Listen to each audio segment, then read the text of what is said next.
The Legend of Zelda Majora's Mask has a reputation for being strange. It's not just the falling moon or the creepy music or the fact that everyone's living the same 3 days on a loop, it's the people, it's the characters, it's the NPCs. Every single one of them feels like they're carrying some bizarre little secret. Some are hilarious, some are deeply sad, and others, well, they're just straight up unsettling. So today we're going to dive into the strangest souls of Termina, the ones you meet along the way that stick with you long after you've put the controller down. And if you like the video, then subscribe for more Zelda content here on Trifroce Times, turn on notifications for updates, and also stick around to the end of the video for an exclusive offer to channel members. Okay, without further delay, let's dive into the strangest NPCs in The Legend of Zelda Majora's Mask. I'm going to split this down into sections, and the first section that we've got is things that should not be. Well, let's start off with one of the most cursed beings in all of Zelda history, and no, I'm not talking about Tingle just yet. I'm talking about the hand in the toilet. The one that only shows up after dark. So you walk into the bathroom and suddenly there's this pale, slimy little hand reaching out from the toilet going, "Paper, please." It's really, really strange. Who is this? Why are they in the toilet? If you do give them paper, they are very happy. And then they just simply kind of vanish. You never really get a real explanation. It's the kind of thing that feels like it belongs in a horror game or a Japanese ghost story. And it fits Majora's Mask absolutely perfectly. So if you want to see this strange toilet hand for yourself, check out the Stockpot Inn in Clocktown.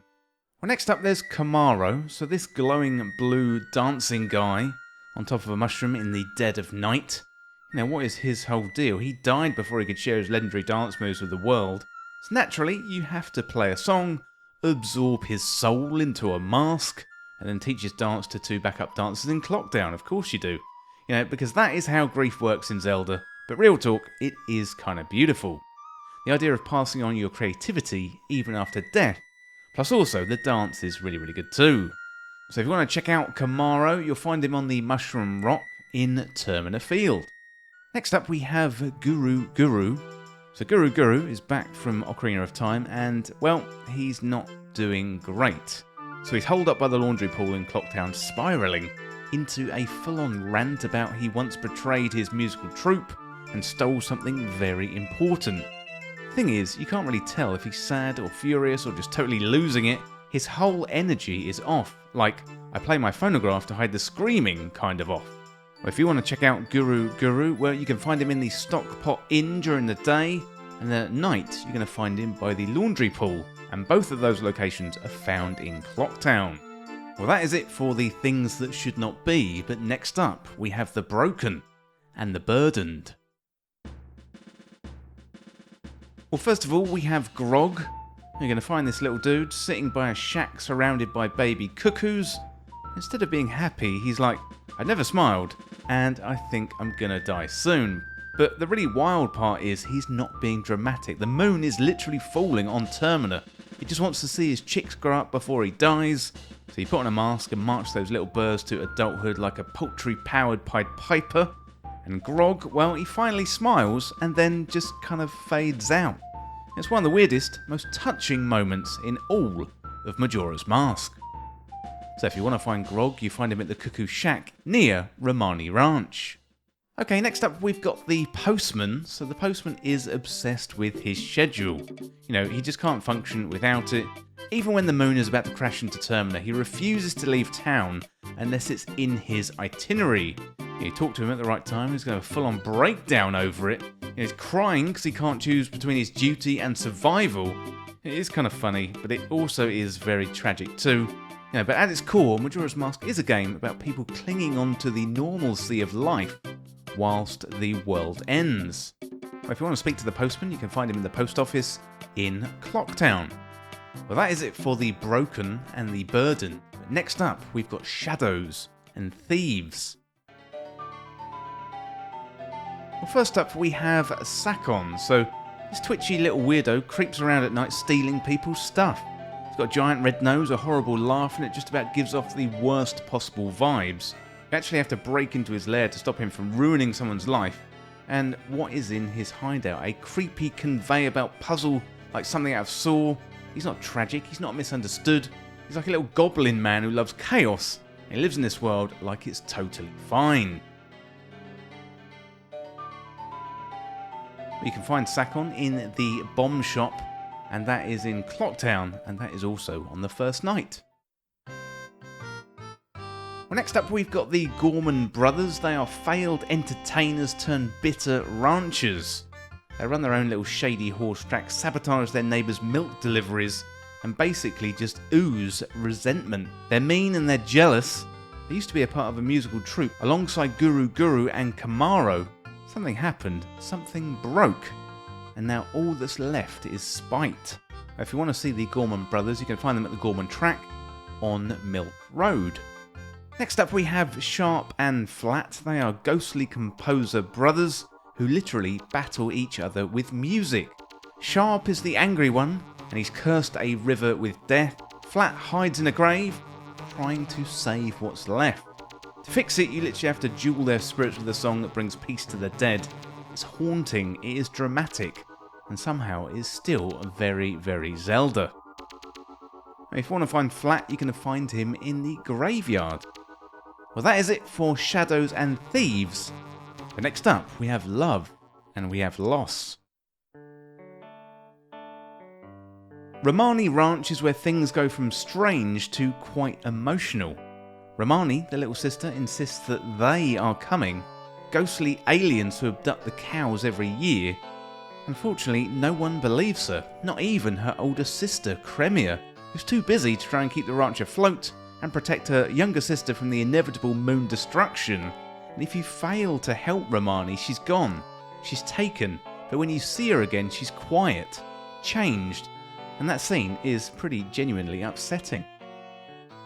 If you want to meet Romani and Cremia for yourself, you're going to find them at Romani Ranch. Well, next up we have the Rosa sisters, so they mirror each other. They dance by the moonlight, desperate for inspiration, and you give them Kamaro's dance, granting life to a ghost-forgotten passion. And Judo and Marilla Rosa spend most of their time working on a dance to perform. During the day you can find them wandering around the Stockpot Inn, with Judo walking upstairs, also downstairs and in the hall and the lobby as well, while Marilla walks around in the troupe's room. Although during the night on the first and the second day they can be found practicing their dance, and this is actually really very good, very beautiful scene. They've made up this dance and they show you what the dance is so far, and they don't really want to be bothered. Final category now, we've possibly got the strangest of them all.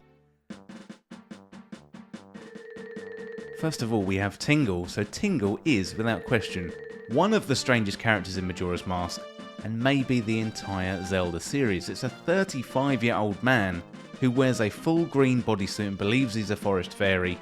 Tingle floats above Termina on a red balloon, selling overpriced maps while shouting nonsense like Kalu Limpa. He's obsessed with fairies and insists he's the reincarnation of one, despite having a very human father who works in Termina and openly disapproves of him. His behaviour is definitely on the fence here, between quirky and unsettling, especially given his childlike mannerisms combined with his adult age and intense stare. Tingle's got a bizarre personality, exaggerated animations and an out-of-place vibe that makes him feel like a character from another game who got lost on his way to somewhere else, and that is exactly why he's so unforgettable. Well, finally, we've got possibly the strangest and the scariest of them all, and that is the Happy Mask Salesman. He's one of the most enigmatic and unsettling characters in Majora's Mask. On the surface, he's quite a cheerful, eccentric collector of masks, but his mood shifts in an absolute instant, snapping from smiling politeness to barely containing his rage. With no warning, he seems to know more than he should about you, and also about Majora's Mask. His sudden appearance and disappearance, unnatural posture, an eerie looping animation add to the sense he's not quite human. And then there's his most iconic line, "You've met with a terrible fate, haven't you?" Spoken with a grin just moments after you've been transformed into a Deku Scrub. So whether he's a magical being, a god, or something else entirely, the Happy Mask Salesman radiates an uncanny energy that makes every interaction with him feel like you're stepping outside the rules of reality. Well, the thing about Majora's Mask is it's not just strange for the sake of being strange. Every weird little moment, every offbeat character, they all tell you something about grief, regret, love, or just how people react when time is running out. They might just be side characters, but in Majora's Mask, the side characters are the main story. Well, let me know in the comments what you think about this video, and that is it today for the Strangest Souls of Majora's Mask. As always, thank you so much for watching or for listening. Don't forget to hit that subscribe button down below for even more Zelda content here on Trifroce Times. Thanks again. I'll see you in the next video. Well, thank you so much for watching the video, but today I'd like to let you know about the Trifroce Times store. If you like Trifroce Times content and you want to get some merchandise, then browse the online store today. We've got t-shirts, hoodies, hats, and loads more in all shapes and sizes and colours. Also, if you didn't see something on the store that you want, then let me know in the comments. Comment on the video and let me know what you want to see in the merch store, and I will make it happen. So if you enjoy Trifroce Times and want to go above and beyond to support, then the store is a great place to do that. And also, you're going to get some high quality merchandise as well, so check out the Trifroce Times store today with a selection of merch below each video. And you can also check out the store link in the description if you'd like to browse the whole store. But this video is brought to you by Trifroce Times Backstage. This is available through Patreon or YouTube membership, and you're going to get exclusive benefits, plus you'll be able to go above and beyond to support Trifroce Times. Free content is core to Trifroce Times, and you can continue to enjoy these videos that you know and love. However, if you want to enjoy the benefits like early access, our community Discord, shoutouts in the credits of videos, content polls and exclusive videos, then select the tier that is right for you and join Trifroce Times Backstage today. So help me make Trifroce Times be even bigger and better, plus you're going to get some added benefits for a small fee every month. Well, thank you for listening, and now it's time to go back to the video.